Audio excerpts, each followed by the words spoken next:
Hello friends, शुरू करते हैं आज की हमारी कहानी 3 फेरे भाग 4। जैसा कि आपने पिछले भाग में पढ़ा, कार्तिक जहन में कुछ विचार कर रहा होता है कि पीछे से महाराज की आवाज़ सुनाई देती है।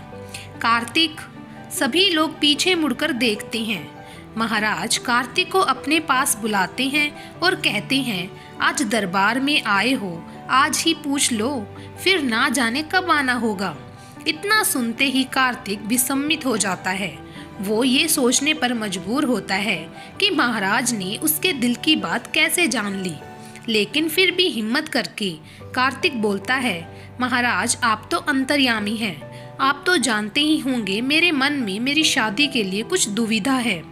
महाराज आंखें बंद करके कुछ सोचते हैं, फिर आंखें खोलकर पीछे से कार्तिक के पिता को आगे आने का इशारा करते हैं और फिर उन्हें कहते हैं, ऐसी भी क्या जल्दी है तुम्हें इसकी शादी करने की?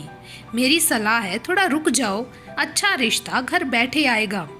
कार्तिक के पिता हाथ जोड़कर, लेकिन महाराज हमने तो इसकी सगाई तय कर दी।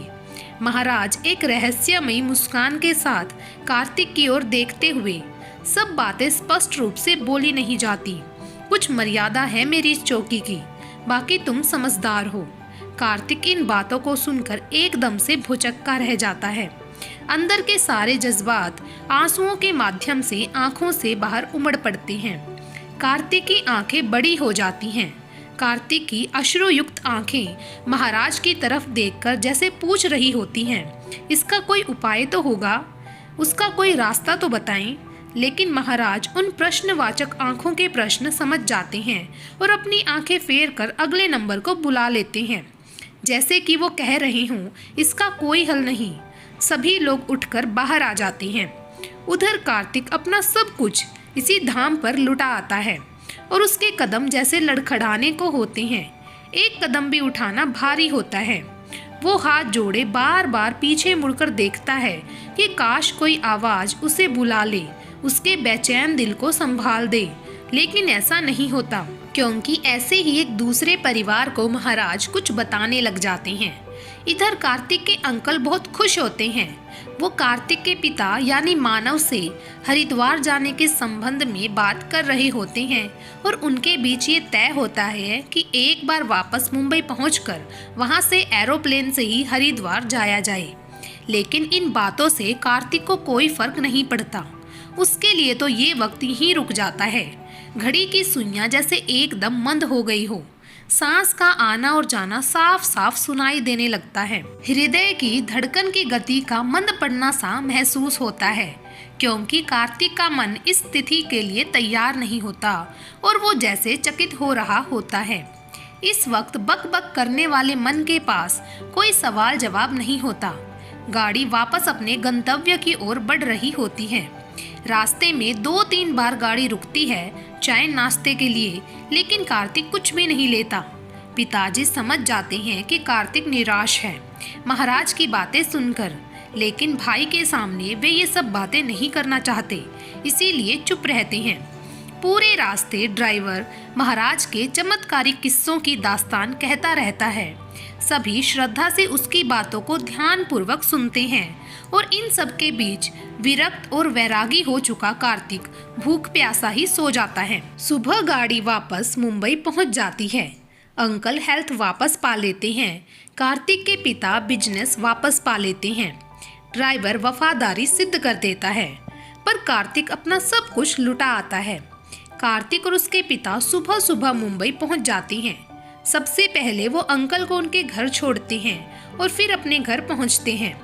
कार्तिक शहर से एक दिन पहले निकला था और जब वो इस शहर में लौटा तो देखा कि इस शहर की फिजा बदल गई। आज शहर की सुंदरता की जगह बदसूरत चेहरा नजर आने लगा। लोगों की भीड़ भाड़ और आसपास की गाड़ियों के बजने वाले हॉर्न जैसे उसे चिढ़ाने लगे। आज बड़ी बड़ी इमारतें उसे अतिक्रमण सी दिखने लगी। राह में चलने वाले राहगीर उसे परेशान दिखने लगे। घर पहुंचकर कार्तिक सीधा ऊपर अपने कमरे में चला गया। कार्तिक की मम्मी ने सोचा शायद इतने लंबे सफर की थकावट के कारण उसका मूड ऐसा है। कार्तिक के पापा ने वहां घटित हुआ पूरा वृतांत कह सुनाया। कार्तिक के पिता को उस रोमांचकारी यात्रा का बखान करने में बहुत मजा आ रहा था। मम्मी, ये तो बहुत ही आश्चर्य की बात है, कोई बिना जाने किसी के बारे में कैसे बता सकता है। तब तो एक बार मैं भी चलना चाहूंगी। पापा, तुम्हें एक और जरूरी बात बतानी है। महाराज ने कार्तिक और अर्पिता की शादी के बारे में मना किया है। मम्मी, क्या? हे भगवान, ये आप क्या कह रहे हो? शादी से क्या प्रॉब्लम है? उन्होंने क्या बताया? एक के बाद एक सवाल मम्मी ने दागे। पापा, आने वाली प्रॉब्लम के बारे में तो उन्होंने खुलकर नहीं बताया, केवल यही कहा घर बैठे दूसरा रिश्ता आ जाएगा। ये सुनकर कार्तिक एकदम से टूट गया। पूरे रास्ते खोया खोया रहा। मुझे भी समझ में नहीं आ रहा क्या करें। मम्मी, देखिए, मुझे लगता है हमें महाराज की बात मान लेनी चाहिए।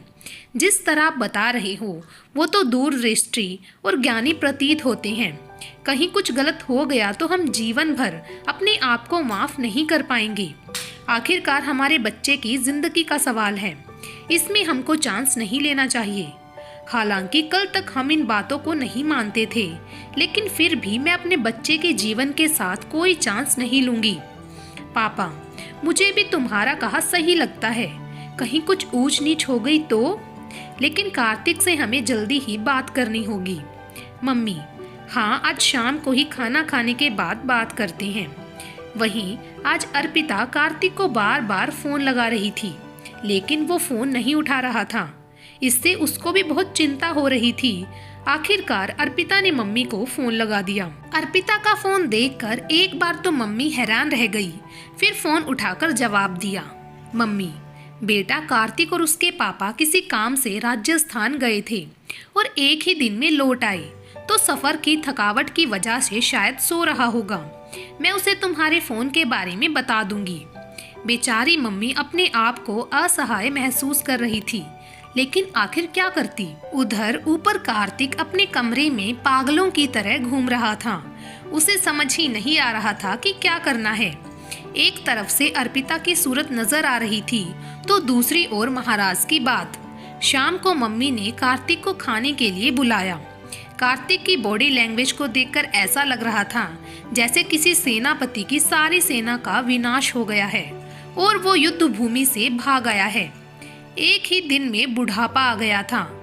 निश्चेत आंखें, चाल में भारीपन, कंधे झुके हुए, होठ लटके हुए, हाथ जैसे धड़ से चिपके हुए हैं, उनमें कोई जान बाकी नहीं है। मम्मी पापा का दिल बैठ गया कार्तिक को इस तरह देखकर। मम्मी ने कार्तिक को खाना परोसा और उसके सर पर हाथ फेरते हुए बोली, बेटा तुमने सुबह से कुछ नहीं खाया, थोड़ा सा खाना खा लो। कार्तिक ने अपने बेजान हाथों से रोटी का एक निवाला मुंह में डाला और जैसे ही चबाने को हुआ तो ऐसा लगा कि वो खाना खाना ही भूल गया है, और जब कार्तिक निगलने को हुआ तो उसे उल्टी हो गई। मम्मी ने जब ये हालत देखी तो उन्होंने अपनी आंखों से जैसे कार्तिक को पूछा हो ये क्या हुआ, तो कार्तिक भरभरा कर मम्मी को गले लगाकर रोने लगा। कार्तिक का ये रोना दिल दहला देने वाला था। अपने बच्चे को इस तरह फूट फूट कर रोते देख दोनों माता पिता की भी आंखें भर आई। मम्मी, क्या हुआ बेटा, तुम इस तरह क्यों रो रहे हो? कार्तिक, मम्मी मैं अर्पिता को नहीं छोड़ सकता, मैं उसके बिना नहीं जी सकता। आखिर कार्तिक के इमोशन बाहर आ गई।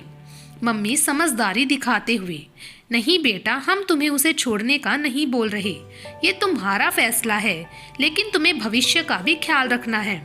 ऐसा ना हो ये फैसला तुम दोनों के लिए ही खराब हो। मुझे मालूम है तुम अर्पिता से बहुत जुड़ाव महसूस कर रही होंगे और इस समय तुम अकेले फैसला लेने की हालत में नहीं हो, इसीलिए हम केवल तुम्हें फैसला लेने में मदद कर रहे हैं। पापा, कार्तिक, अगर तुम मेरा कहना मानो तो जरा याद करो, महाराज ने तुम्हारे दिल की बात बिना कहे ही भांप ली थी। तुम्हारा नाम भी उन्होंने बिना तुम्हारे पूछे ही बता दिया था, इसीलिए आज मुझे उनकी बात सही लग रही है। और अगर तुम मुझसे पूछोगे तो मैं तुम्हारे भविष्य को देखते हुए तुम्हें अलग होने की सलाह ही दूंगा। अगर तुम्हें फिर भी संदेह है तो हम ज्योतिषीय सलाह ले सकते हैं। कार्तिक, नहीं पापा, अब मुझे इन चीज़ों में नहीं पड़ना, एक बार इन चीज़ों में पढ़कर अब तक पछता रहा हूँ। मम्मी, देखो बेटा, हम तुम्हारे ऊपर कोई दबाव नहीं दे रहे हैं, पापा तुम्हें वही बात कह रही हैं जो उन्हें सही लग रही है। आज की कहानी को यहीं पर समाप्त करते हैं। बाकी की कहानी आपको मिलेगी भाग नंबर 5 में, जहां हम देखेंगे कि आखिरकार इन सब के बाद क्या होगा कार्तिक का फैसला। क्या वो अर्पिता को छोड़ देगा या दोनों साथ निभाने का फैसला करेंगे। जानने के लिए बने रहे मेरे चैनल ढेर सारी कहानियां के साथ। Thank you.